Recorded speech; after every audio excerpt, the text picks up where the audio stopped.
मित्रांनो, प्रेमाची गोष्ट या मालिकेच्या आजच्या भागामध्ये आता मुक्ता ही ते पेपर शोधण्याचा प्रयत्न करत असते. तेव्हा लगेचच आता सावनीच्या कपाटातील ज्या ड्रॉवरमध्ये ते पेपर असतात ना, ते पेपर ती चेक करते तर तिच्या हाती ते पेपर लागतात.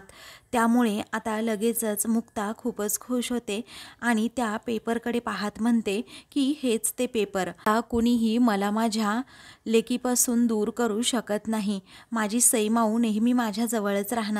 एकदा का हे पेपर मी कोर्टामध्ये सबमिट केले तर सगळं काही ठीक होईल. कारण एकदा का सईची कस्टडी मिळाली ना, सगळं काही ठीक होईल असं मुक्ता मनातच म्हणते. आणि ते पेपर व्यवस्थित घेऊन आता कपाट बंद करणार असते. तेवढ्यातच सावनी तेथे येऊन पोहोचते आणि रागातच गोदाकडे पाहते. तर आता गोदाला खूप मोठा धक्का बसतो की सावनीने जर हे पेपर पाहिले तर आता काही खरं नाही. मग आता सावनी तावातावाने पुढे येते आणि म्हणते, अच्छा, यासाठी मला तिकडे तुझ्या नवऱ्याने बोलण्यामध्ये गुंतवून ठेवलं आणि तू माझा डोळा चुकवून लगेच इकडे येशील आणि चोरी करण्याच्या बहाण्याने माझ्या रूममध्ये शिरशील, बरोबर ना? अगं, डायरेक्ट माझं कपाट उघडलंस तू?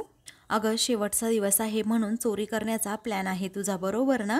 चोरटी कुठली असं म्हणून लगेच सावनी ही तिच्या कानाखाली मारणार असते. तर तोच हात लगेचच आता गोदा पकडते आणि रागातच सावनीकडे पाहू लागते. मग आता तेवढ्यातच सई तेथे येते आणि म्हणते, मम्मा, मी सांगते अगं, ती इथे काय करत होती. माझ्या स्कूलचे प्रोजेक्ट पेपर सापडत नव्हते ना, तेव्हा ती इथे शोधायला आली होती आणि मीच तिला सांगितलं की तिथे कपाटामध्ये शोध म्हणून.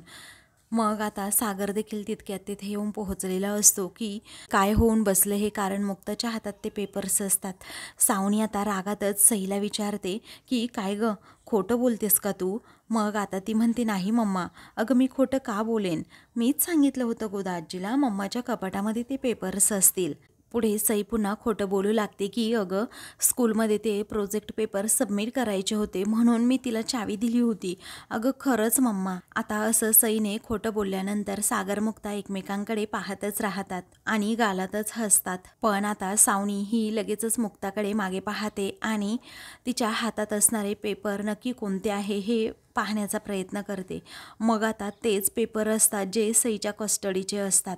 तेव्हा ते पेपर पाहून सावनीलाही मोठा धक्काच बसतो. त्यानंतर आता सावनी ते पेपर पाहते आणि रागातच गोदाकडे पाहत असते. म्हणते की काय ग, वरचे पैसे मिळावे म्हणून तू सागर मुक्ताचं काम करते ना?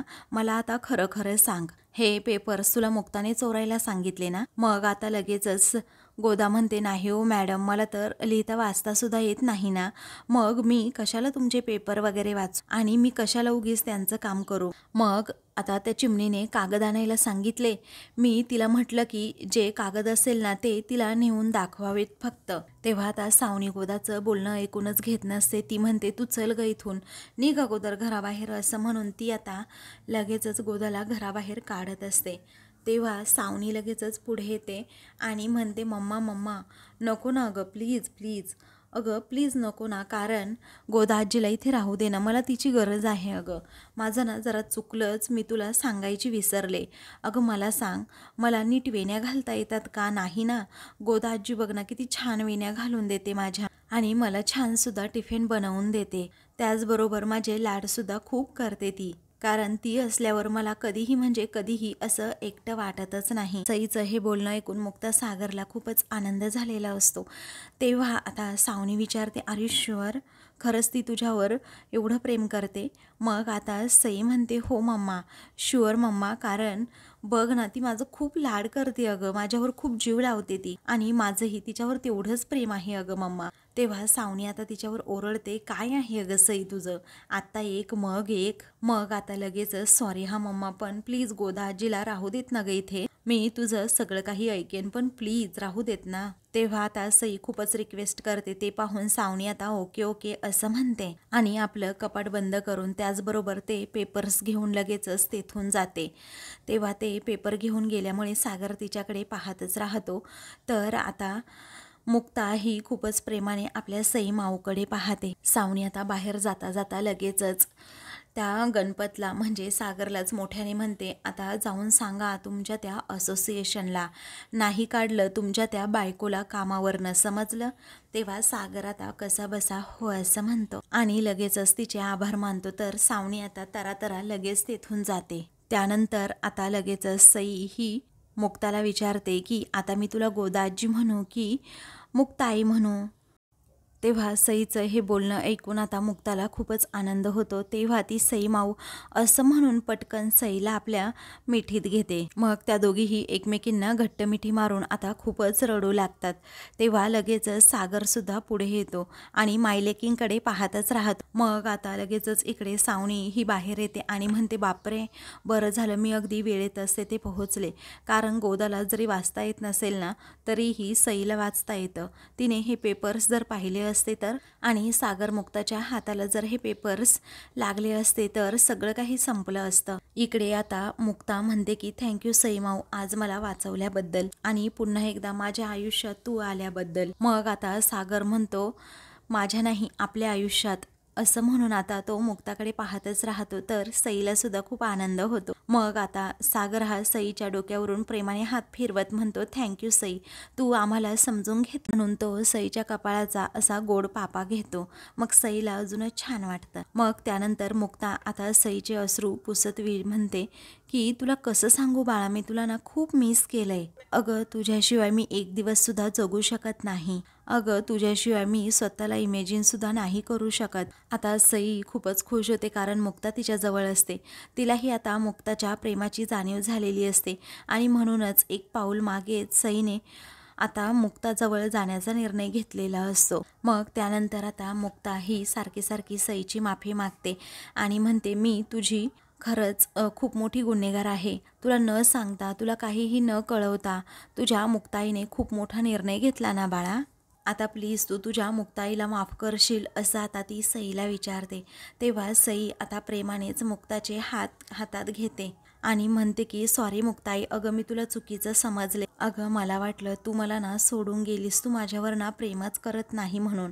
पण तू कायम म्हणजे कायमच माझ्याबरोबर होतीस आणि माझ्यासाठी इथे येत होतीस.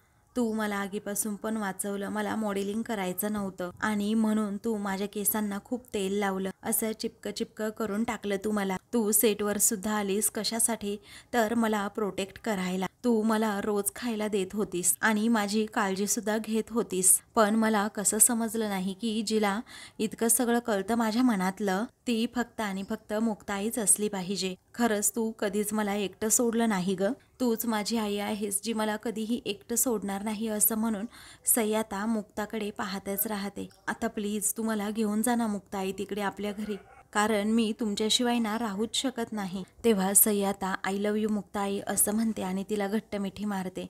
मला तू लवकरात लवकर इथून घेऊन जा असं म्हणते. तेव्हा आता लगेचच मुक्ता म्हणते, हो बाळा, मी नाही राहू शकत तुझ्याशिवाय. अगं मलाच नाही राहणार तुझ्याशिवाय, तू माझा श्वास आहेस बाळा. मी तुला इथून लवकरात लवकर घेऊन जाणार म्हणजे जाणारच. मग सागर आता त्या दोघीही मायलेकींकडे पाहतच राहतो. मग त्यानंतर आता मुक्ता म्हणते की सागर, आता आपली सई माऊ लवकरात लवकर आपल्या घरी येणार. जगातील कोणतीही ताकद आमच्या दोघींना दूर करू शकत नाही. मग आता सागर हा लगेचच मुक्ताला जवळ घेतो आणि मिठी मारतो. मग आता इकडे सावनीने किचनमध्ये जाऊन ते पेपर्स आता जाळून टाकलेले असतात. जळणाऱ्या पेपरकडे ती आता पाहतच राहते आणि म्हणते, बापरे, मी आधीच्या बदल्यात पैसे मागितले होते त्याचे हे पेपर्स आहेत आणि आता हे पेपर्सच मी जाळून टाकले म्हटल्यानंतर सागर आणि मुक्तासाठी सईची कस्टडी मिळवण्याचा हा तर शेवटचा पुरावा होता. पण आता हे पेपर्स सुद्धा अगदी जळून गेले. आता हा लास्ट ऑप्शन सुद्धा संपला, असं म्हणून ती गालातच हसत असते. तेवढ्यातच सागर आणि मुक्ता दोघेही तेथे येतात आणि सावनीच्या हातात जळणाऱ्या त्या पेपरकडे पाहतच राहतात. त्यांनाही आता मोठा धक्काच बसतो की सावनीने हे पेपर असे का जाळले असतील. आता त्या पेपरकडे पाहत आता मुक्ताच्या काळजाच्या सुद्धा चिंध्या उडालेल्या असतात. मग आता ती धावतच तेथे जाते आणि सावनीला धक्का मारून खाली पाडते. त्या पेपरला लागलेली आग ती स्वतःच्या हाताने आता विझवते आणि लगेचच त्या पेपरकडे पाहू लागते. तेव्हा सावनी आता रागातच तिला म्हणते, गोदा, तू मला धक्का मारलास असं म्हणून ती गोदावर आता खूपच चिडते. तेव्हा गोदा आता त्या पेपरकडे पाहतच राहते. ते पेपर आता नाहीसे झालेले असतात, फक्त तुकडे काही राहिलेले असतात. मग आता लगेचच सागर हा पुढे धावत येतो आणि गोदे, अगं काय चाललंय तुझं, असं विचारतो. तेव्हा मुक्ताला आता खूप त्रास होत असतो या गोष्टीचा की सर्व पेपर जळून गेले, म्हणूनच ती आता सागरकडे पाहते. तर आता सागर लगेच हळूच इशारा करत गोदू तू हे काय करतेस असं तिला विचारतो. मग आता कशीबशी मुक्ता ही भानावर येते. मग आता गोदा अजूनही भानावर येत नसते. ती सारखी सारखी सागरकडे पाहत असते, कारण तिची आता सईला घरी घेऊन जाण्याची शेवटची आशा संपून गेलेली असते. मग रागातच आता जरा सागर हा गोदाला गोदा गोदा असं करतो. तेव्हा आता सावणीसुद्धा तिच्यावर धावून जाते आणि विचारते, काय ग, तुझी हिंमत कशी झाली मला ढकलून देण्याची? तू पेपरमध्ये काहीतरी वाचत होती. आता सावणी सारखी सारखी तिला जाब विचारत असते. ते पाहून आता गोदा लगेचच उठते आणि म्हणते की काय म्हणताय तुम्ही पॉपकॉर्न मॅडम? तेव्हा आता सावणी म्हणते, अगं तू ते पेपर वाचत होती, मी पाहिलंय. मग आता मुक्ता भानावर येत म्हणते की नाही हो, मी पेपर वाचत नव्हते, मला कुठे वाचता येते, महत्त्वाचे पेपर होते ना म्हणून मी ते विझवले. आणि तुमची साडी जळली असती ना मग काय झालं असतं असं म्हणून आता लगेचच ती सावणीला समजावू लागते. तेव्हा ते मी बघून घेतलं असतं माझं असं म्हणून आता लगेचच सावणी मुक्तावर पुन्हा एकदा जोरातच ओरडते. त्यानंतर आता मी उद्या रद्दी जाळील, तीसुद्धा तू विझवायला येशील का, अडाणी कुठली, असं म्हणून सावणी तिला खूपच झापते. मग आता लगेचच सागर हा मुक्ताकडे पाहतच राहतो, कारण त्यालाही वाईट वाटतं. गोदा सततच मुक्ताचा अपमान करत असते आणि अजून किती ऐकून घ्यावं लागतंय फक्त या मुलांमुळे, असं म्हणून सागरच्या डोळ्यातसुद्धा पाणी येतं. मग आता गोदा पुढाकार घेऊन लगेचच सावणीची माफी मागते. मग त्यानंतर आता सावणी रागात म्हणते की सगळीकडे ना फक्त मध्ये मध्ये करायचं असतं तुला, बघ बरं इथे किती खराब झालंय सगळं, असं म्हणून ती भडकते. आता साफ कर अगोदर बावळट कुठली. त्यानंतर सावणी आता रागातच गोदाचा अपमान करून जेव्हा तेथून जाते ना तेव्हा सागर आता लगेच पाठीमागे धावू लागतो आणि म्हणतो, आता हिच्याकडे बघतोच मी. तेव्हा लगेचच आता गोदा म्हणते की राहू द्या तो सागर, गरज नाही तिच्या पाठीमागे जाण्याची, कारण अजूनही आपल्याला सईची कस्टडी मिळू शकते. कारण ती जिंकली आहे असं तिला वाटत असेल ना तरीही तसं नाही आहे, आपण जिंकलोय सागर, तुम्ही नका टेन्शन घेऊ, आणि आपल्याला अजून खूप जिंकायचं आहे, तुम्हाला कळतंय ना मी नक्की काय म्हणते ते. तेव्हा सागर हो असं म्हणतो. त्यानंतर ती मनाशी दृढ निश्चय करत म्हणते, सागर आपण आपल्या मुलीला पुन्हा एकदा घरी घेऊन येणार म्हणजे येणारच. आता मुक्ताच्या डोळ्यातील तोच कॉन्फिडन्स पाहून सागरला खूप बरं वाटतं. मग आता लगेचच मुक्ता त्या पडलेल्या राखेकडे पाहते आणि त्या जळालेल्या पेपरची राख हातात घेऊन ती आता सागरसमोर शपथ घेते, माझ्या सईला पुन्हा घरी घेऊन येणारच. तर सागर खूप कौतुकाने आपल्या लाडक्या मुक्ताकडे पाहत असतो, कारण माझ्या मुलांसाठी मुक्ता किती खास्ता खात आहेत हे त्याला समजलेलं असतं आणि म्हणून तो प्रेमानेच तिच्याकडे पाहतो. त्याला मुक्ताबद्दल खूप आदर वाटत असतो. तर आता दुसरीकडे मिहीर हा फोनवर बोलत असतो. मिहिकासुद्धा त्याच्या शेजारी उभी असते. तेव्हा मिहीर म्हणतो, तुम्ही एकदा मिहिकाचं काम बघा, म्हणजे तुम्हालाही पटेल की ती काम कसं करते. तर ते सर नाही असं म्हणतात. मग आता मिहीरला खूप वाईट वाटतं. तेव्हा मिहिका म्हणते, जाऊ दे नाही, अरे जाऊ दे मिहीर, नको तू प्रयत्न करू. तेव्हा मिहीर म्हणतो, असं कसं, अगं तुझं काम चांगलं आहे मिहिका, तू छान काम करतेस, उत्तम काम करतेस आणि तुला ऑपॉर्च्युनिटीही मिळालीच पाहिजे. हे बघ तू एक काम कर, सर्व जॉबचा जो बायोडाटा आहे ना तो मला पाठवून ठेव मेलवर, मी आज 5-6 ठिकाणी लगेचच तो देतो, म्हणजे कुठे ना कुठे काम होईलच ना, कोणी ना कोणी चान्स देईलच ना तुला, असं नाही ना की कुणीच देणार नाही म्हणून, एक तरी असेल त्यातला, असं म्हणून तो तिला समजावतो. तेव्हा ती आता लगेचच रडू लागते. तेव्हा तिच्या डोळ्यातील अश्रू पाहून आता मिहीरलाच कसं तरी होऊ लागतं आणि तो लगेच तिच्या जवळ जातो. तिला विचारतो, काय झालं मिहिका? मग आता ती म्हणते, मिहीर माझ्यामुळे ना सर्वांना म्हणजे सर्वांनाच त्रास होतोय अरे. तेव्हा तो लगेचच आता तिला पाणी प्यायला देतो आणि म्हणतो की नाही ग मिहिका, तुझ्यामुळे कुणालाही काहीही त्रास होत नाहीये, तू असं का समजतेस स्वतःला, आणि हे असले विचार ना तू डोक्यातनं अगोदर काढून टाक. तेव्हा ती आता पाणी पित असते पण तिला जोराचा ठसका लागतो. तेव्हा मिहीर तिच्या पाठीवर असं बाळासारखं थोपटत म्हणतो, हळू अगं मिहिका, हळू, त्रास होईल नाही तर तुला. मग आता तो तिच्या पाठीवर जेव्हा असं थोडं थोपटत असतो ना तेवढ्यातच तिथे इंद्रा येते आणि नेमकं त्या दोघांना असं एकत्र पाहते आणि इंद्राला आता या गोष्टीचा खूपच राग येतो. इंद्रा आता डोळे वटारूनच मिहीरकडे पाहते, त्याचा ठसका अजूनही गेलेला नसतो. तेव्हा आता रागातच इंद्रा म्हणते, जावई बापू? मग आता लगेचच इंद्रा आतमध्ये येते आणि हसतच विचारते, काय हो जावई बापू, घरदार नाही आहे का तुम्हाला? कारण तुम्ही तर आजकाल ना नुसते घर जावई असल्यासारखेच वागतायत. तेव्हा मिहिकाला खूप वाईट वाटतं आणि मिहिका मिहीरकडे पाहतच राहते. तेव्हा आता मिहीर हसतो आणि म्हणतो, अगं मावशी ऐकून घे ना. त्यावेळी आता इंद्रा म्हणते, अहो जावई बापू तसं नाही, यायला काही हरकत नाही. तेव्हा माझ्या मुलीला सुद्धा कधी कधी घेऊन येत जा, कारण तुम्ही इथे राहायला तशी काही हरकत नाही, पण कोमलला आणलं तर बरं वाटेल, असं इंद्रा आता टोमणा मारते. तेव्हा आता लगेचच तो म्हणतो की कोमल येणारच होती म्हणून थोडा वेळ थांबलोय. मग आता कोमल येणार होती म्हणजे ती काय इथे कशाला येईल, तुमचे हे असले चाळे पाहायला? तेव्हा मिहीरला आता हा शब्द ऐकून खूपच वाईट वाटतं. मग तो लगेचच तेथून जातो. तर इंद्रासुद्धा आता त्याच्या पाठोपाठ जाते. तर मिहिका मात्र आता खूपच रडू लागते, कारण ज्या प्रकारे मिहीर काळजी घेतो ते तर तिला थोडं का होईना आवडत असतं. परंतु आता मिहीरचं लग्न झालं आहे, त्यामुळे मिहीरने आता माझा नाद पूर्णपणे सोडावा असं मिहिकाला मनातून वाटत असतं. मग आता मिहिका खूप रडत असते. तिथे ती खाली बसते आणि सर्व गोष्टी आठवून आठवून तिला खूप त्रास होऊ लागतो. तर दुसरीकडे इंद्रा आता स्वातीला आवाज देते. स्वाती बाहेर पळतच येते आणि विचारते, काय झालं मम्मी, किती मोठ्याने बोलतीयस ग तू? तेव्हा आता इंद्रा लगेचच म्हणते की काय ग, जुई झोपली का? तेव्हा आता जुई झोपली आहे असं लगेचच स्वाती सांगते. मग आता इंद्रा पुन्हा विचारते, सागऱ्या आणि मुक्ताचा पत्ताच नाही, कुठे हरवले काय? मग आता येतील ना ते दोघेही, असं आता स्वाती सांगते. आणि अजून एक गंमत जुईची सांगते की अगं तुला माहिती आहे का, अगं मम्मी, जुईना आज एक शब्द बोलायला लागली. तेव्हा कोणता शब्द? तेव्हा ताई ताई हा शब्द बोलत होती ती, असं आता स्वाती म्हणते. तेव्हा इंद्राला खूपच आनंद होतो. मी कोण आहे तर ताई. आधी आला होता तिच्यासोबत खेळायला, तर तो कोण आहे? ताई. सारखं ताई ताई चालू होतं तिचं. मग आता लगेचच इंद्रा म्हणते, हो ना ग, तिची खरी ताई तर सईच आहे. ती इकडे येईल ना तेव्हाच खरं ग. तेवढ्यातच सई आता तेथे येते. आता ती आजी असं म्हणते. मग आता लगेचच इंद्राला खूप आनंद होतो. तेव्हा ती आता लगेचच सईला मिठी मारते. सई माझी चिंबोरी आली का, असं म्हणून आता सईचे ती पटापट पापा घेते. मग आता सईला आपल्या आजीला भेटून खूप आनंद झालेला असतो. तर आजी आता सईला अशी घट्ट मिठीत धरून ठेवते आणि पटकन सोडतच नाही. तेव्हा सागर आणि मुक्ता हे दोघेही एकमेकांकडे पाहतच राहतात, कारण सई घरी आल्यामुळे ना घरचं वातावरणच पूर्ण एका क्षणात पालटून गेलेलं असतं, बदलून गेलेलं असतं.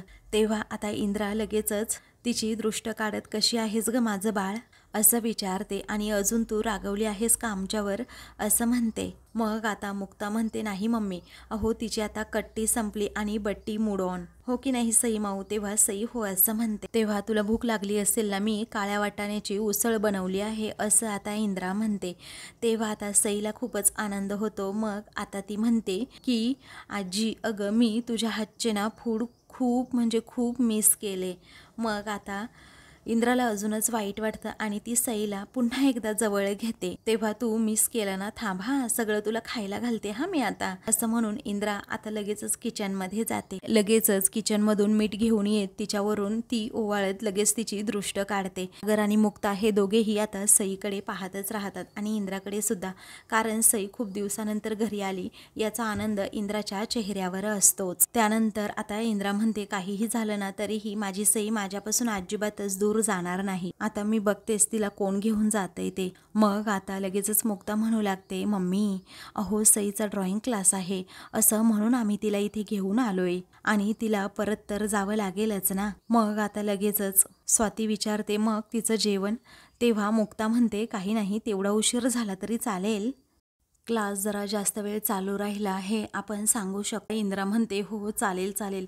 तेवढ्यातच आता तेथे आधी येतो आणि सईला समोर पाहतो. त्यालाही खूप आनंद होतो. तो सई सई असं म्हणतच पुढे येतो आणि सई कशी आहेस तू, असं विचारतो. मग आता तो तिला म्हणतो, तुला माहिती आहे का, मी तुला ना खूप मिस करत होतो. आत्ताच होमवर्क करून जुई आहे ना तिच्यासोबत मी खेळत बसलो होतो. तुला माहिती आहे का, जुई ताई म्हणायला शिकली आहे. तेव्हा सईला तर खूपच आनंद होतो. मग ती आता लगेचच म्हणते, चल ना मलाही ऐकायचंय ती कशी ताई म्हणते ते. मग आता लगेचच स्वाती म्हणते ती आता झोपली आहे, मग ती उठल्यानंतर तुम्ही खेळा हा बाळांनो. तेव्हा लगेचच सई म्हणते हो चालेल, तेव्हाच आम्ही मग खेळतो. त्यानंतर आता लगेचच आधी म्हणतो चल तोपर्यंत आपण ना सापशिडी खेळूयात. मग आता ते दोघेही पळतच रूमकडे जातात आणि सापशिडी खेळणार असतात. तेव्हा आता ते दोघे एकमेकांना भेटल्याचा आनंद त्यांच्या चेहऱ्यावर असतोच. तेव्हा आता मुक्ता ही म्हणते की असं वाटतं ना मला हे दोघे असेच भेटत राहावे आणि ही वेळ अशीच थांबून राहावी आणि दोघेही असेच कायम एकमेकांबरोबर असे खेळत राहावे. भावा बहिणीचं प्रेम हे वेगळंच असतं. पण आता त्या सावणीने कस्टडी पेपर जाळून ना खरंच खूप मोठी चूक केली. तेव्हा स्वाती विचारते काय? मग आता मुक्ता म्हणते हो, तिने ते पेपर्स पूर्णपणे जाळून टाकले. सईसोबत राहण्याची ती स्वप्न रंगवतीये, परंतु तिच्या स्वप्नांची मी राख रांगोळी करणारच आणि आपल्याकडे सईला घेऊन येणार. तेव्हा आता स्वाती आणि इंद्राला खूप मोठा धक्का बसतो की त्या सावणीने चक्क पेपर्स जाळून टाकले. तर करून आता त्या दोघींनाही खूप वाईट वाटतं आणि त्याचबरोबर सावणीचा राग सुद्धा येतो. तर आता मुक्ताच्या डोळ्यामध्ये असणारं सईविषयीचं प्रेम हे सर्वांनाच दिसत असतं, त्यामुळे मुक्ताबद्दल सर्वांना खूप वाईट वाटतं. तर आता मित्रांनो, पुढील भागामध्ये सागर मुक्ताला म्हणतो की सावणी चांगली आई नाहीये, ती सईची काळजी घेऊ शकत नाहीये. हे सिद्ध करण्यासाठी फक्त आणि फक्त आपल्याकडे 2 दिवस आहेत, नाहीतर सईची कस्टडी आपल्याला कधी म्हणजे कधीच मिळू शकत नाही. मग आता इंद्रा लगेचच म्हणते प्रेम जर चांगल्या पद्धतीने नाही मिळालं तर उंगली तेढी करू शकतो आपण. मग आता लगेचच सागर हा एक प्लॅन करतो आणि मुक्ताला सांगतो सावणीने जर सईवर हात उचलला आणि आपण हे सगळं मीडियासमोर आणू शकलो तर आपल्याला सईची कस्टडी कायमची मिळेल. तेव्हा आता सागरने हा प्लॅन मुक्ताला सांगितलेला असतो. तर इंद्रा आणि स्वाती म्हणतात हो चालेल. आता लगेचच मुक्ता म्हणते मला हे अजिबातच चालणार नाही. तेव्हा सर्वजण मुक्ताकडे पाहतच राहतात. अशाच मालिकेंचे पुढील भाग पाहण्यासाठी चॅनलला सबस्क्राईब करा.